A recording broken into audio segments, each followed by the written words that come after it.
Bom, eu quero saber o que vocês já leram da Helena Ferrante.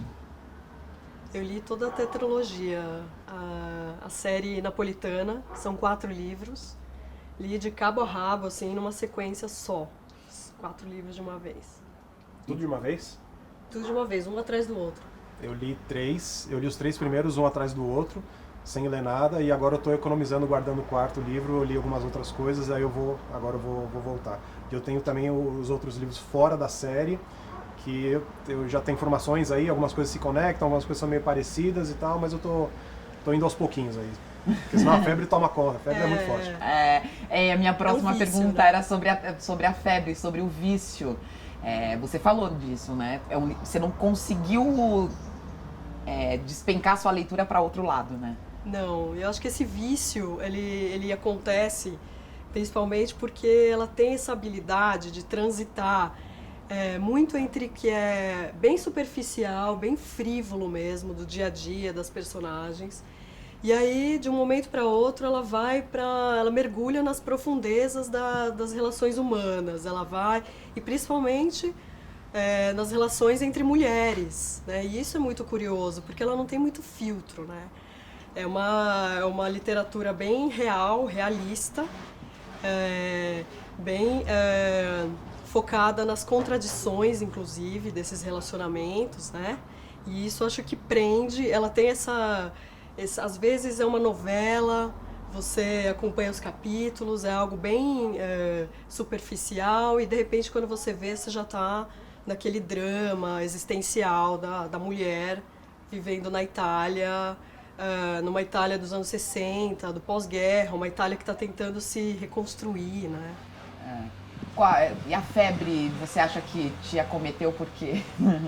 Quando eu comecei a ler, assim, é engraçado de ser um homem que lê Helena Ferrante, mas no começo não me pareceu, assim, literatura feminina, sabe? Porque, primeiro, eu comecei a ler os livros porque me pareceu, assim, um relato de geração que me interessava, eu gosto dessa história na Itália no pós-guerra e tal, e todo o lance da cultura napolitana que a gente tem no cinema, tem isso muito no neorrealismo, tem...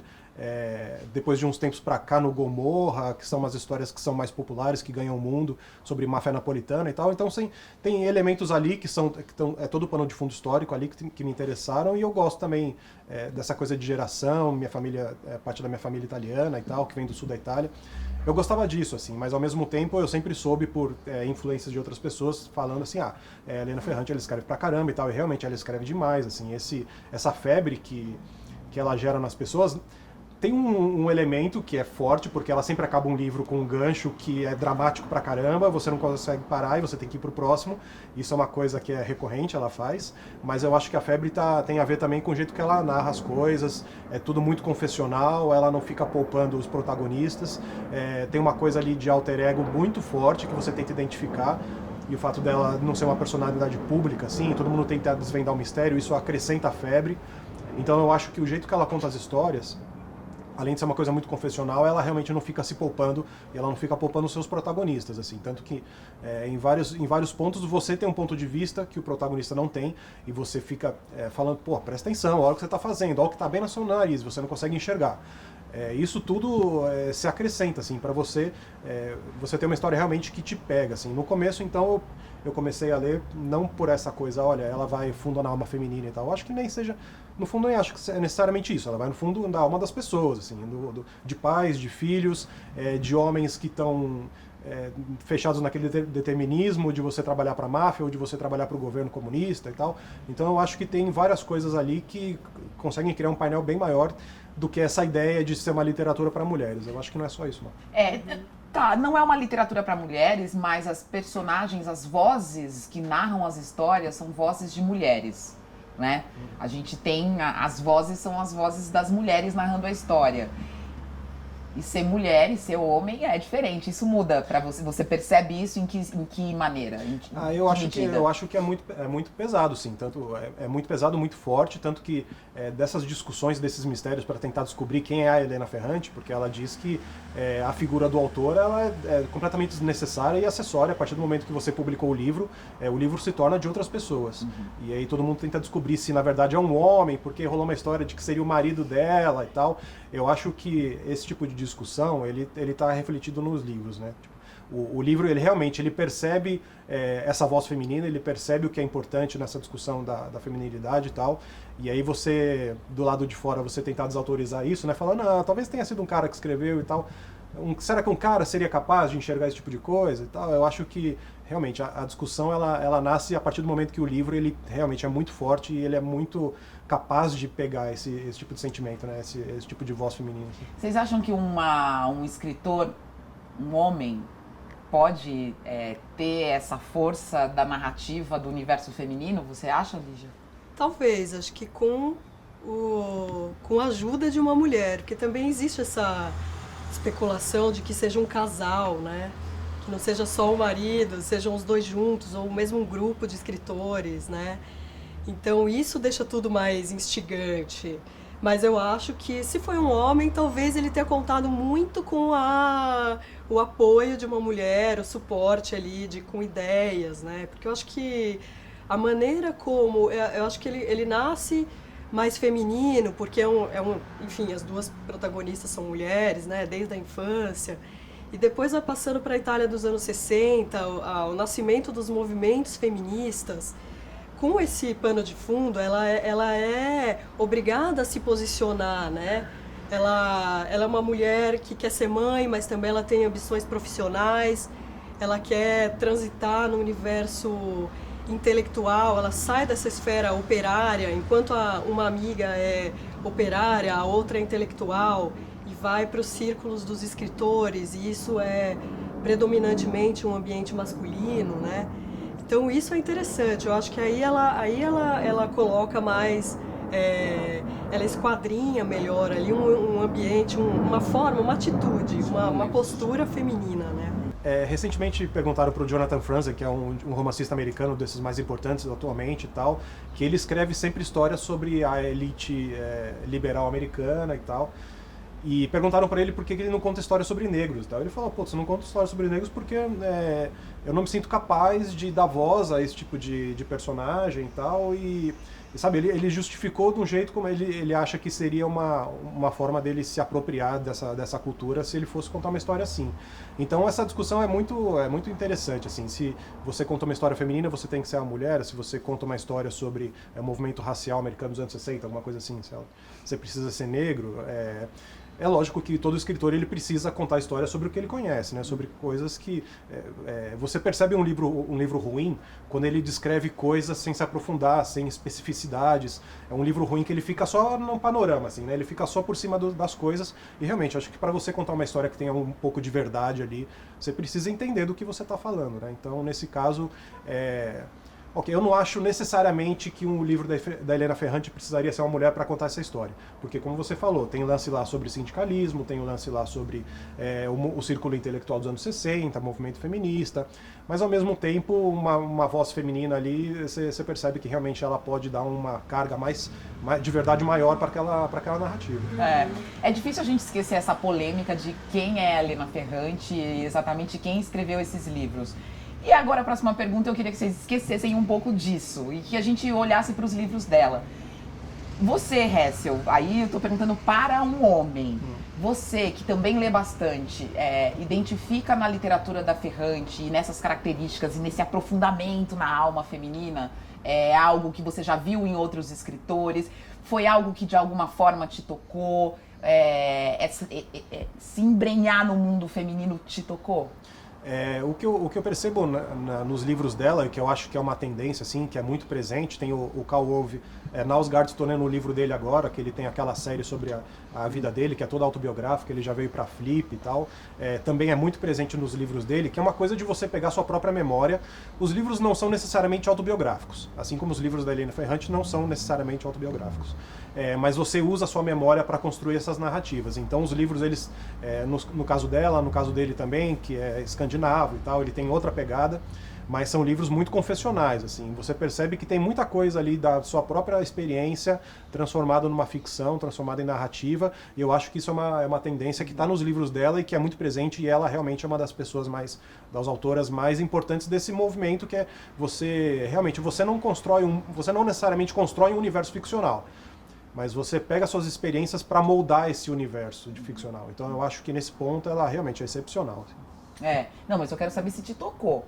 Assim, é muito tocante, sabe? Você torce pelos personagens, eu odeio o Nino Sarratori, entendeu? O Nino Sarratori é um escroto, e aí você sempre fica... Ao mesmo tempo você percebe que a personagem, ela tem os seus sentimentos, ao longo dos 4 livros ela é muito fiel ao que ela sente e tal, então você dá um desconto, fala, beleza, quer ficar com esse cara? Fica com esse cara aí. Você sabe que vai dar errado, ela sabe que vai dar errado, mas tudo bem, vamos lá, a gente tá junto nessa história, e aí a gente virou parceiro dessa história, 4 livros, então a gente segue junto. E querem saber se chorei? Chorei já chorei bem.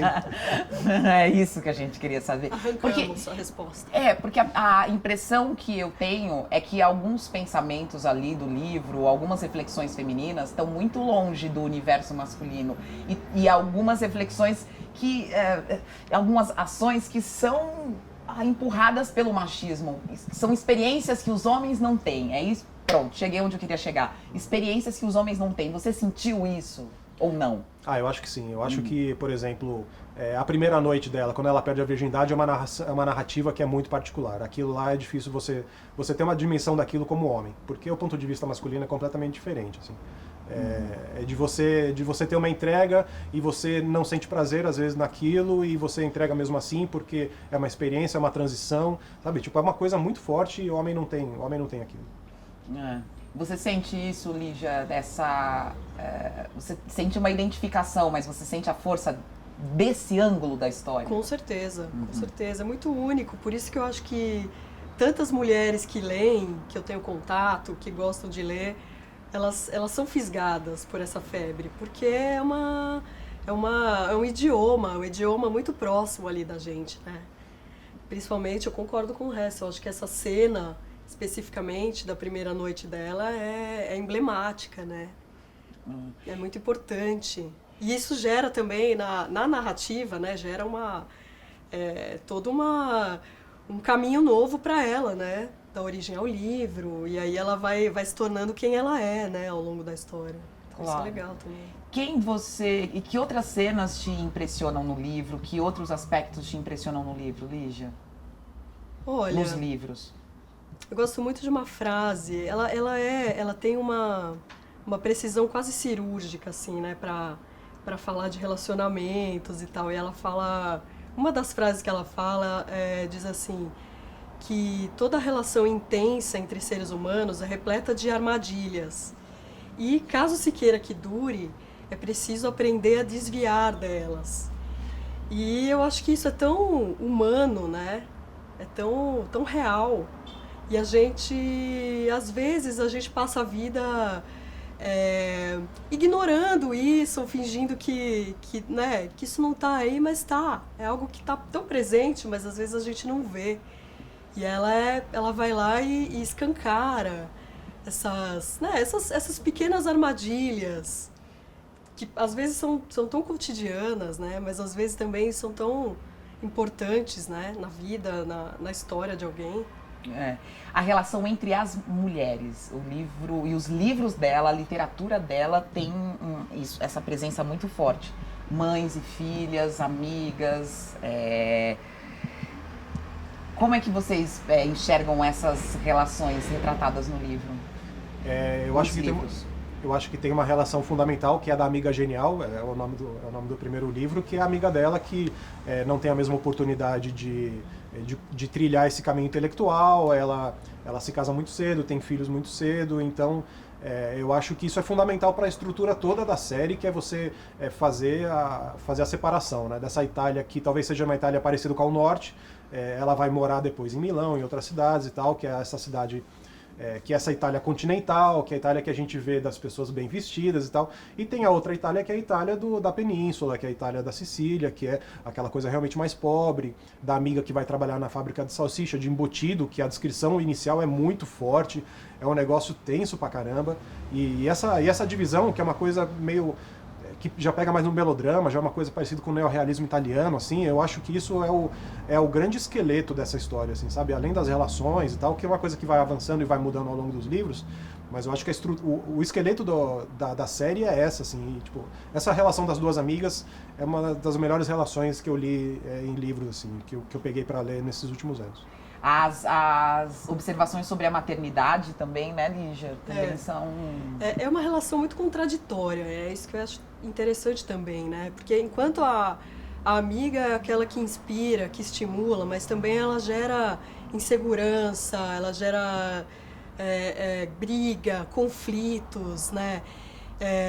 E a maternidade, no caso mais específico, assim, eu acho que ela é contada de uma maneira também bem real, sem romantizar muito, né? E aí vai de novo com a questão que chamou a atenção a você sobre o relacionamento entre as pessoas, né? Como que a gente forma esses relacionamentos. Exato. E o relacionamento de mãe e filha tá sujeito também a tantas coisas quanto um relacionamento entre amigas ou entre irmãos, ou né? Um universo de muitas possibilidades, né? Será que as filhas vão gostar dela? Será que se ela não tivesse saído para ficar com outro homem, será que seria diferente?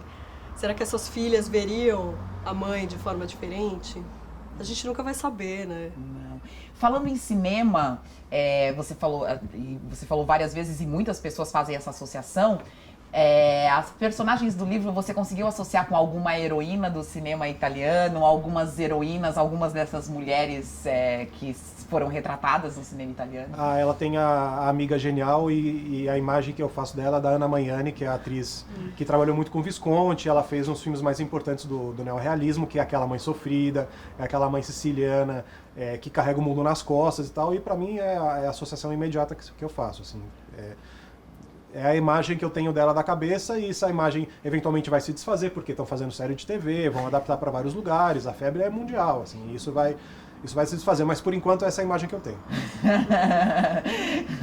Outra história também muito forte, e você já falou dessa questão das duas Itálias, mas é a ascensão social, né? Essa ascensão social de uma delas e a busca por dinheiro pela ascensão social. Esses dois mundos também são um outro conflito bem importante do livro, né?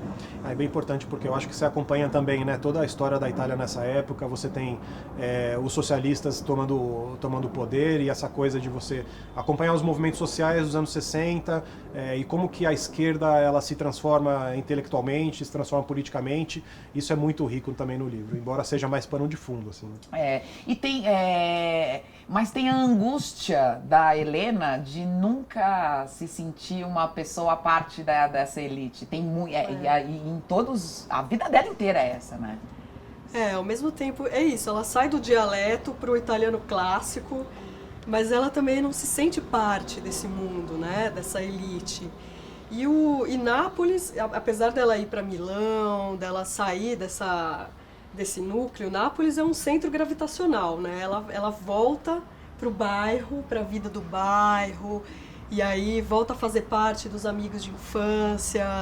Isso é essencial para ela, e ela busca isso também, né? Eu acho que ela quer sair da zona de conforto ao mesmo tempo para poder ter material para escrever, né? Então, acho que para a personagem isso é bom. Ela quer ver o que está acontecendo com essa nova lente que ela tem, né?